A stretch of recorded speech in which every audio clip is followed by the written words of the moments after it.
and I wanna believe you when you tell me that it'll be okay. So I try to believe you, but I don't. Greetings, Taurus, all placements. This is Tomorrow by Avril Lavigne. Some of my Taurians, you can just overpromise, or the person you're with can overpromise. You can also be dealing with someone with strong Taurus placements. Someone is overpromising and under-delivering, while the other person feels like they're over-delivering and they didn't even promise. It's just who they naturally are. So this is also one of those fine, nuanced things, Taurus, because unconditional love isn't very unconditional if it's coming with conditions, right? So why are you giving so much love if you're not receiving what you feel like you're giving? Because I feel it. So I want to give it, but I'm not receiving it back. So eventually I'm going to feel drained because the cup is getting empty, and I can't just keep refilling my own cup and then filling mine and then filling yours and then refilling. And when are you going to finally pour into mine? So Taurus, there is an aspect here of learning to love someone at a distance.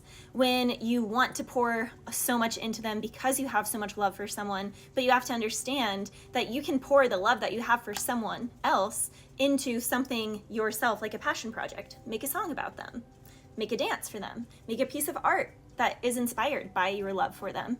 All of those things would be energy that you're giving to that person that you're not actually necessarily giving to that person. You're giving to yourself, your hobbies, your soul purpose, your life purpose. In fact, I feel like, honestly, a lot of the greatest things with artists, the greatest art pieces, the greatest plays, the greatest architecture even, has been inspired by love. And usually it is in moments of heartbreak or feeling like, moments of detachment. It's in that separation moment, and then you're just fully focused on your craft.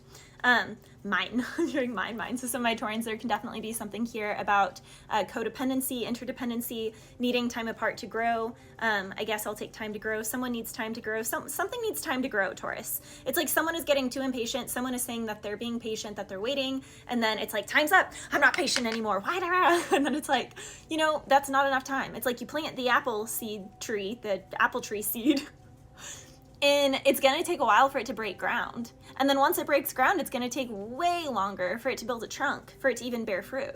Once it breaks ground, you can't just be like, where are my apples? And even once the stem, it's like, where are my apples? It's like, whoa. That's like so many chapters from now. So Taurus, there can be also an age gap. There can, if not even an age gap, there's just a gap in life where you're at and where someone else is at. And it's not that it can't work, but you do have to ask yourself, and this can be with anything. This doesn't even have to be just a romantic relationship. This can be with work endeavors, anything.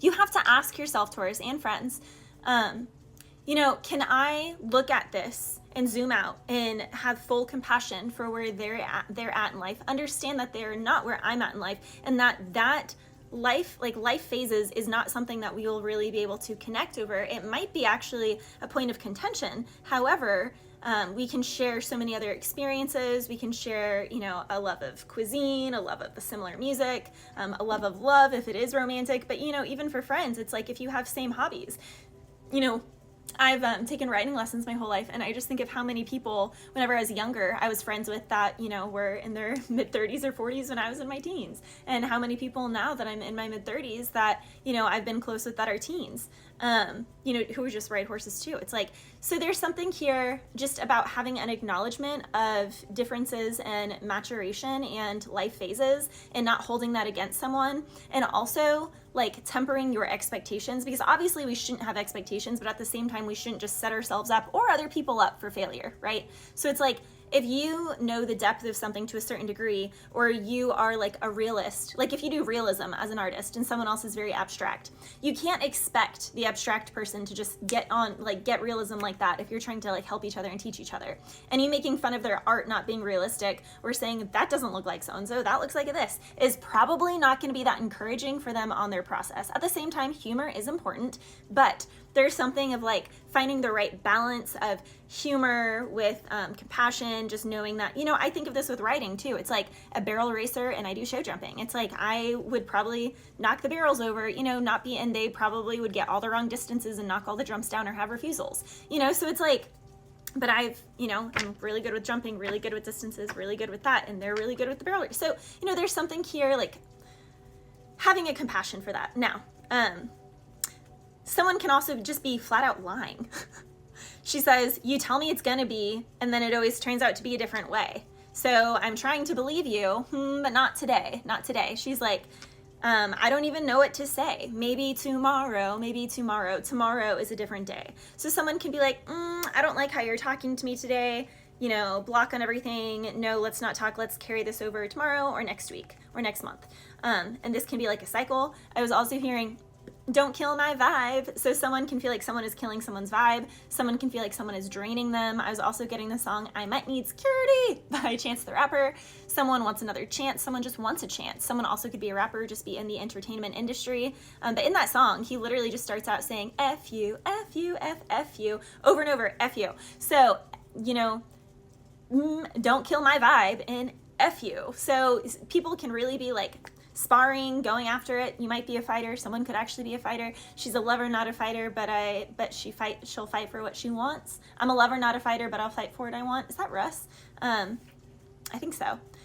In that song though, he also says, I'm not a nice guy. I'm just a good guy. And those bad guys should definitely stay on my good side. He also says, I can't do nothing right. They're always going to be at me. So some of my Taurans, it's like, yeah, people may never like you, and that's okay. It's like that's the role that you're kind of meant to fulfill. It's like they're watching you though, right? Haters are your biggest fans. Remember that, Taurus. You can have like a whole, it's like you have more people who dislike you or are triggered by you who watch your content than the opposite, than people who actually like agree with you, which is good. It's like you are meant to irritate, to disrupt, to stir up the dust bunnies that people are hiding in their closets or under their bed. And that's like, you know, obviously ticking off those dust bunnies that have been able to be dormant there and wreak havoc for a really long time. I was also hearing Dennis the Menace. Someone can feel like someone is a total menace. And it's like, but God is like, I designed them to be a menace because your family bloodline has been repeating that cycle. You can't see that you're doing that. And only Dennis the Menace over here is really going to glare in your face what you're doing, the cycle that needs to end. It needs to end. It's supposed to end like 3 bloodlines ago, and it wasn't. So I needed you to fall in love or hire or become friends with Dennis the Menace. You know, there's something like that. I was also getting You're the One for Me by Dondria. So I don't believe that we were put together not to be together. Someone's like, I don't believe it. I know that we fight, we have our ups and downs, but you know what? At the end of the day, you're the one for me. You are the one for me. So someone can be giving a confession. Now that was also coming through in Capricorn's reading, someone calling. Someone can feel like someone's heart is calling out to another's. They haven't actually called them, but it's like a spiritual connection. I dream of you when I sleep. You're the one for me. I feel it all over my body. Someone, when they see someone, it's like they feel things. I feel things. I got a feeling. Yeah. You make me feel out of my element. Someone's like, am I on something? Because someone feels so much when they see another person, when they think about another person, when they wake up and they realize that they were dreaming of that person, Taurus. I don't believe there's anyone that could love me better. Someone is like, I wanna love somebody like you. I wanna love somebody like you. Someone wants to love somebody like you. Point blank period. I don't believe you know how much I miss you and your smile. So for some of my Taurans, this is an ex. Yeah, we had our ups and downs, but I gotta have you now. So someone can be like, nope, you know what? I gotta have you now. Someone also has been seeing a lot of signs because the song also says, all the signs say it.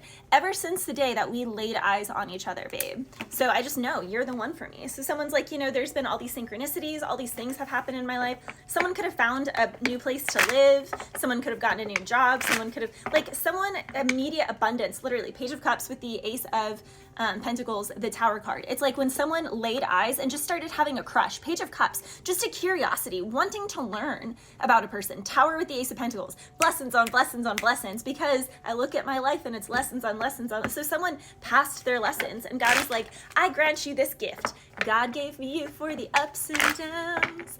That's Blake Shelton. Someone can be on a lot of BS. Ooh, remember? I try to believe you, not today. Tower with the 7 of Cups, 10 of Swords. So literally, someone could have fumbled something, 3 of Swords with a 6 of Cups because someone was juggling or someone just wasn't fully committed. Someone here could have had a holding, other family, or they were still in love with someone from the past, 2 of Swords, or someone was using substances. Someone here could have addiction problems. 7 of Swords, clarifying the Tower at the 7 of Cups. So again, someone definitely was keeping something from someone, and they could feel like, because they felt like if they admitted it, if they told someone, they'd be like, I'll lose this wish fulfillment. This is my wish fulfillment. So how do I hold on to this and nurture and grow this, but still figure out how to deal with this other situation? Someone got greedy, Taurus, and something got snatched out.